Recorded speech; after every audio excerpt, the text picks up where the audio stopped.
بسم اللہ الرحمن الرحیم الحمد للہ وکفیٰ والصلاۃ والسلام علی رسولہ المصطفیٰ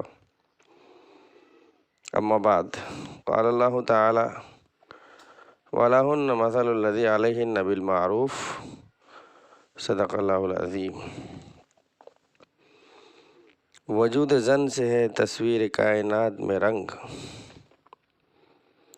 وجود زن سے ہے تصویر کائنات میں رنگ، اسی کے ساز سے ہے زندگی کا سوز دروں۔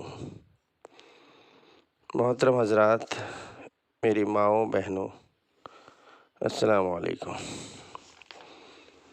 آج سے 1400 سال پیچھے چلے جائیں، جب لڑکیوں کو زندہ دفن کرنا فخر کی بات سمجھی جاتی تھی، جب عورتوں کو صرف عیش کا سامان سمجھا جاتا تھا، جب عرب کا جاہل معاشرہ عورتوں کو رنگ محفل سمجھتا تھا، جب ماؤں بہنوں کی عزت خاک میں ملائی جا رہی تھی، جب یورپ میں ابھی اس بات پر تحقیق جاری تھی کہ عورت بھی انسان ہوتی ہے یا نہیں، جب افلاطون جیسا فلسفی یہ کہہ رہا تھا کہ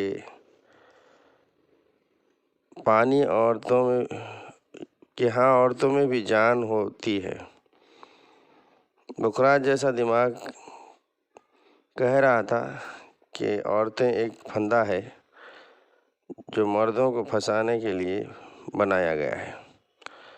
غرض یہ دنیا کی کوئی شام ایسی نہ تھی جو عورتوں کی تذلیل پر ختم نہ ہوتی تھی، اور کوئی صبح ایسی نہ تھی کہ جو عورتوں کے لیے غم کا پیغام نہ لاتی ہوں۔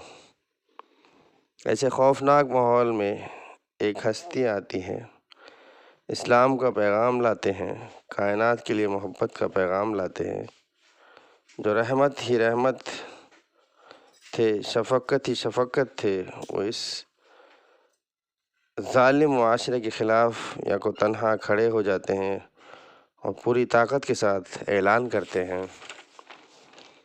لوگوں، عورتوں پر ظلم و ستم بند کرو، وہ بھی تمہاری طرح انسان ہیں۔ لوگوں، عورتوں کے ساتھ بھلائی کا معاملہ کرو، مردوں کی طرح ان عورتوں کے بھی کچھ حقوق ہیں۔ یہ آواز کیا آئی، ہر طرف کلیاں کھل اٹھی، بہاروں پر بہار آ گئی، آج کے معصوم کلیوں کو جینے کا حق مل گیا۔ ننھی گڑیا جنہیں دفن کرنا ایک فیشن تھا، اب ایک گناہ سمجھا جانے لگا۔ آپ نے عورتوں کے اتنے حقوق بیان کیے کہ حجت الوداع سے لے کر اپنی وفات تک اس کا بار بار تذکرہ فرماتے رہے۔ مردوں کو عورتوں کا محافظ بنا دیا، ان کے حقوق کا نگراں قرار دیا، اور ایسے اصول بنائے کہ رہتی دنیا تک اس کی مثال نہیں لائی جا سکتی۔ وآخر دعوانا ان الحمد للہ رب العالمین۔ السلام علیکم۔